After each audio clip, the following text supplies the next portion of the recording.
السلام علیکم ورحمۃ اللہ وبرکاتہ۔ معزز ناظرین، میں امید کرتا ہوں آپ لوگ خیر و عافیت کے ساتھ ہوں گے۔ ایک اور نئی ویڈیو کے ساتھ آپ حضرات کی خدمت میں حاضر ہوا ہوں۔ سماعت فرمائیں۔ اس واقعے کا ٹائٹل ہے فرعون کی بیوی حضرت آسیہ رضی اللہ تعالی عنہا کا واقعہ۔ حضرت ابو ہریرہ رضی اللہ تعالی عنہ بیان فرماتے ہیں کہ فرعون کی بیوی حضرت آسیہ رضی اللہ تعالی عنہا کو فرعون نے سزا دینے کی غرض سے 4 جگہ یعنی دونوں ہاتھوں اور دونوں پاؤں میں میخیں گاڑ رکھی تھی، کیلیں ٹھوک رکھی تھی۔ اللہ اکبر۔ جب وہ حضرت آسیہ رضی اللہ تعالی عنہا کے پاس سے الگ ہوتا تو اللہ تبارک و تعالی کے رحمت والے فرشتے حضرت آسیہ رضی اللہ تعالی عنہا کو اس شدت سے اور تکلیف سے بچانے کے لیے تشریف لاتے۔ فرشتے اپنے نورانی پروں سے حضرت آسیہ کو ٹھنڈی ہوائیں دیتے، جنتی میوے ان کے لیے لے کے حاضر ہوتے، تو حضرت آسیہ رضی اللہ تعالی عنہا اللہ تبارک و تعالی کی شکر گزار کرتی اور دعا فرماتی، یا الہ العالمین، مجھے اس دنیا ہی میں جنت میں میرے لیے جو میرا گھر بنا ہے وہ دکھا۔ تو اللہ تبارک و تعالی نے بس پھر اسی حالت میں ان کو جنت میں ان کا گھر دکھا دیا جاتا۔ اللہ اکبر، سبحان اللہ۔ حضرت ابو العالیہ فرماتے ہیں کہ فرعون کو جب حضرت آسیہ کے موسیٰ علیہ السلام پر ایمان لانے کی خبر ملی تو وہ اپنے وزراء کے پاس آیا اور ان سے پوچھا کہ تم آسیہ بنت مزاحم یعنی میری بیوی سے متعلق کیا جانتے ہو؟ تو سب نے کہا کہ ان کی بہت تعریف کی۔ تو فرعون نے کہا وہ تو میرے علاوہ دوسرے رب کی عبادت کرتی ہے، کیا تم کو خبر نہیں؟ تو اس پر وزراء نے کہا آپ ان کو قتل ہی کر دیجئے۔ تو اس پر فرعون نے ان کے دونوں ہاتھ اور دونوں پاؤں میں کیلیں ٹھوک دی۔ تو اسی حالت میں حضرت آسیہ رضی اللہ تعالی عنہا نے اللہ تبارک و تعالی کو پکارتے ہوئے کہا۔ اللہ تبارک و تعالی اس واقعے کا ذکر قرآن مقدس میں ارشاد فرماتا ہے، رب ابنی لعندک بیتا فی الجنہ، یعنی اے میرے پروردگار اپنے پاس ہی میرے لیے جنت میں ایک گھر بنا۔ اس وقت فرعون بھی حاضر تھا۔ جب فرعون نے یہ منظر دیکھا کہ حضرت آسیہ رضی اللہ تعالی عنہا نے جنت میں اپنا گھر اسی حالت میں دیکھا اور وہ اپنا مکان دیکھ کر، اپنا جنتی گھر دیکھ کر ہنسنے لگی، تو اس پر فرعون کہنے لگا کہ کیا تم اس عورت کے پاگل پن پر تعجب نہیں کرتے کہ ہم اس کو عذاب دے رہے ہیں اور وہ اس کے باوجود ہنس رہی ہے؟ بس ہنستے ہوئے حضرت آسیہ رضی اللہ تعالی عنہا کی روح پرواز کر گئی۔ انا للہ و انا الیہ راجعون۔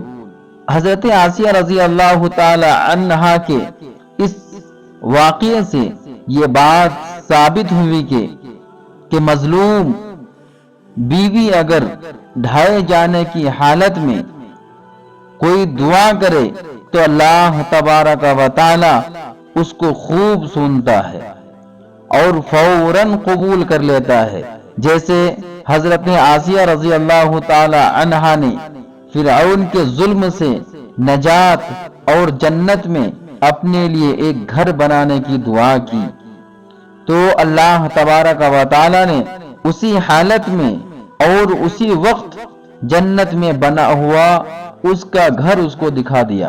اس لیے ظلم ڈھانے والے شوہر اس بات کو یاد رکھیں کہ حالت ظلم میں اگر بیوی کی زبان سے کوئی بد دعا ان کے حق میں نکل گئی تو عین ممکن ہے کہ کسی وقت قبول ہو جائے اور اس کا تمام کے تمام زندگی جہنم بن جائے۔ اس قصہ میں ایک بات قابل غور ہے اور عجیب بات یہ بھی ہے کہ حضرت آسیہ رضی اللہ تعالی عنہا نے اپنے ظالم خاوند کی سزا کے تمام جتن برداشت کی، مگر اس کے حق میں کبھی بھی بد دعا کا کلمہ زبان سے نہیں نکالا، بلکہ یوں کہا، اے اللہ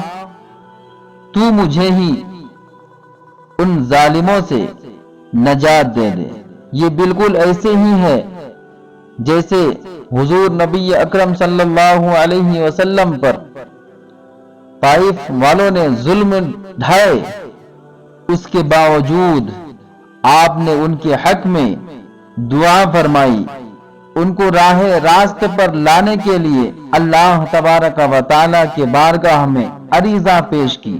فرشتوں کے کہنے کے باوجود بھی آپ نے بد دعا نہ فرمائی، بلکہ یوں کہا، اگر یہ میری بات نہیں مانتے تو شاید ان کی نسل ہی میری بات کو مان لے۔ اور شاید حضرت آسیہ رضی اللہ تعالی عنہا نے اپنی بیوی ہونے کا حق ادا کیا اور اپنے بعد آنے والی تمام عورتوں کو سبق دے دیا کہ صابرہ بیویوں کا یہی شیوہ ہوتا ہے کہ وہ اپنے خاوند یا کسی ظالم کے لیے بد دعا نہیں کیا کرتی۔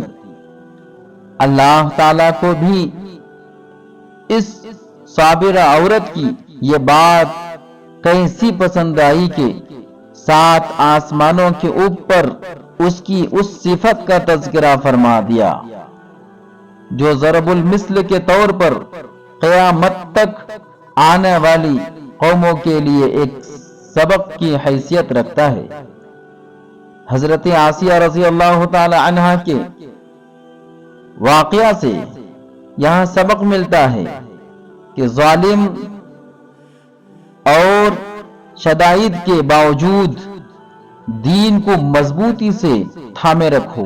ہمیں یہ بھی سبق ملتا ہے، اے مومنو، تم ظلم اور شدائد پر صبر کرنے میں کم از کم ایک عورت حضرت آسیہ رضی اللہ تعالی سے تو ضعیف نہ بنو کہ اس عورت نے عورت ہونے کے باوجود ایک ظالم بادشاہ کی سزا کی تمام تر جتن برداشت کرتے ہوئے اپنی جان تو دے دی مگر دین حق کو اپنے ہاتھ سے نہیں جانے دیا۔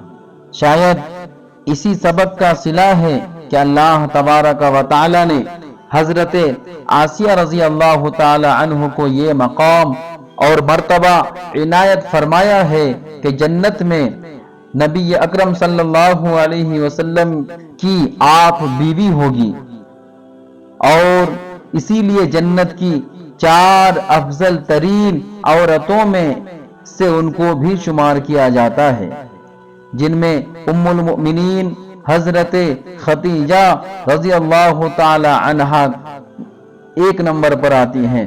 نمبر 2 میں ذکر آتا ہے حضرت خاتون جنت فاطمہ الزہرا طیبہ طاہرہ کا نام لیا جاتا ہے۔ نمبر 3 میں حضرت مریم رضی اللہ تعالی عنہا، اور نمبر 4 پر حضرت آسیہ رضی اللہ تعالی عنہا کا نام ملتا ہے۔ جیسے کہ امام طبرانی اور امام حاکم نے حضرت ابن عباس رضی اللہ تعالی عنہ سے ایک مرفوع حدیث نقل کی ہے کہ اللہ کے پیارے حبیب صلی اللہ علیہ وسلم نے ارشاد فرمایا کہ جنت کی افضل ترین عورتوں میں سے حضرت مریم بنت عمران اور حضرت آسیہ بنت مزاحم رضی اللہ تعالی عنہا دونوں جنت میں ہوگی۔ اللہ اکبر۔ اللہ تبارک و تعالی کسی کی محنت کو، کسی کے صبر کو ضائع نہیں فرماتا۔ حضرت آسیہ رضی اللہ تعالی عنہا کو فرعون مردود نے کتنی اذیتیں دی، کتنی تکلیفیں پہنچائیں، لیکن اللہ تبارک و تعالی نے غیب سے ان کے لیے، ان کی حفاظت کے لیے، ان کو آرام پہنچانے کے لیے فرشتوں کا انتظام فرمایا، فرشتوں کو مقرر فرما دیا جو اللہ تبارک و تعالی کی خاطر ظلم برداشت کرتا ہے، اللہ تبارک و تعالی ان کو یوں ہی ضائع نہیں کرتا، بہت بڑا انعام و اکرام سے نوازتا ہے۔ حضرت آسیہ رضی اللہ تعالی عنہا کو انعام کے بدلے میں اللہ تبارک و تعالی نے دونوں عالم کے نبی مصطفیٰ جان رحمت کی۔ اللہ تبارک و تعالی کے بارگاہ میں دعا کرتا ہوں، اللہ ہم سب کو دین اسلام کی خاطر ہر جگہ پر، ہر محاذ پر صبر و تحمل عطا فرما، صبر و استقامت پر ہم سب کو گامزن عطا فرما، آمین۔ السلام علیکم ورحمۃ اللہ وبرکاتہ۔ معزز ناظرین، اگر آپ کو یہ ویڈیو پسند آتا ہے تو برائے مہربانی اس چینل کو سبسکرائب کریں اور اس ویڈیو کو لائک اور شیئر کریں۔ بڑی ہی محنت سے ویڈیو بناتا ہوں۔ اللہ حافظ۔ السلام علیکم ورحمۃ اللہ وبرکاتہ۔